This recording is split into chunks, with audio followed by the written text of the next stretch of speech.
At ayun nga ho guys, ayon dito sa Malacanang sa katauhan ni Attorney Claire Castro ng Presidential Communication Office, itong lumabas na survey na dumaos-dos nga ho itong ratings ni Pangulong Bongbong Marcos Jr.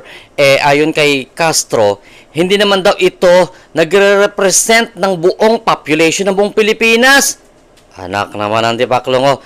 Kung 2,400 respondents lang pangalang bumagsak na yung ratings ni PBBM, musta naman kung ano buong Pilipinas na ang i-survey? Baka doon talaga tayo patungo sa sa dalampasigan ni Aling Nena.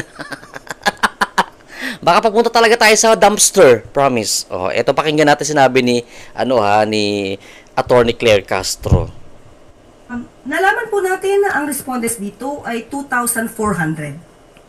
So, sa 2,400, hindi naman po ito nagre-reflect ng sentimiento ng kabuuang more than 100 million people or Filipinos. Ganon? So, kung ganito ang pananaw ng Malacanang, 2,400 respondents lang naman daw. So, ito ba ay minamaliit ng Malacanang ang ginawang survey ng Pulse Asia? Tanong natin yan kasi 2,400 lang naman daw ang respondents noong nasabing survey ng Pulse Asia. Kung talagang mataas ang ratings ng isang tao, kahit na 100 respondents lang yan, talagang tataas ang ratings mo. Kung itong sa 2,400 respondents ng Pulse Asia na survey nila, bumagsak na ang ratings ni bumaba ang ratings ng administrasyon na ito, how much more kung ang buong Pilipinas ang sinurvey? Ambot lang, ha? Huwag naman masyado natin maliitin yung yung mga ganong respondents na ginagawa na survey ng bawat researcher na mga ito. Ayan ho. At ayon pa dito may balita tayo dito na sa 20th Congress, di ba, 19 Congress ito ngayon.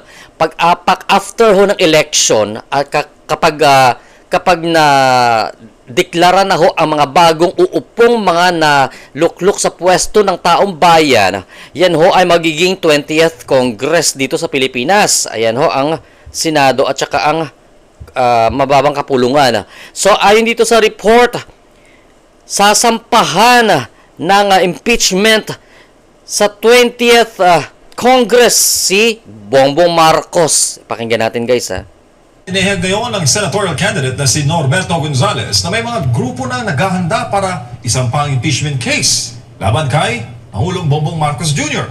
Samantala sinabi rin ni Gonzales na maaaring tumayong broker si Senator Amy Marcos para palitan ang Pangulo sa puwesto si Almar Forzuelo sa Italia. Nababalita ako na marami naman talaga nagpaplano na file ng impeachment si Pangulo pagbukas ng Kongreso. Ito ang sinabi ng dating kalihim ng Department of National Defense at ngayon senatorial candidate na si Norberto Gonzales sa eksklusibong panayam ng SMNI News. Ayon kay Gonzales, ang ideya ng pagpapalit sa Pangulo ay nagmumula mismo sa mga ordinaryong Pilipino na kanyang nakakausap sa pang-iikot sa Luzon, Visayas at Mindanao. Yung nangyayari sa lipunan natin ngayon, mayaman mahirap. Talagang gusto daw nila pagbabago. Malinaw nga raw ang gusto ng taong bayan at ito ang pagbabago sa takbo ng politika sa bansa. Anya, marami na ang dismayado sa mga politiko na tila walang nagagawang tama. Nakikita raw ng mga tao na walang tunay na pagbabago at paulit-ulit lang ang sistema. Dagdag pa ni Gonzales, hindi lang simpleng reforma ang hinahanap ng publiko. Gusto niya maramdaman ang pagbabago ngayon na sa pananaw niya, ito ay nangangahulugan ng isang mas radikal na hakbang, ang pagpapalit ng gobyerno.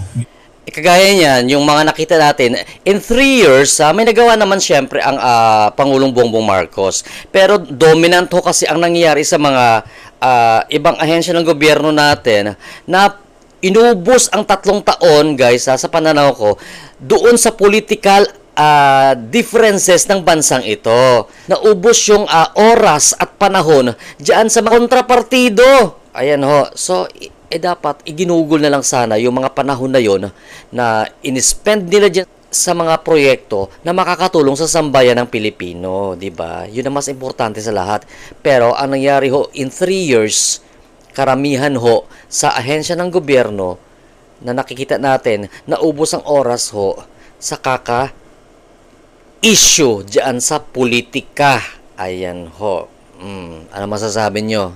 Lasing na ako ah.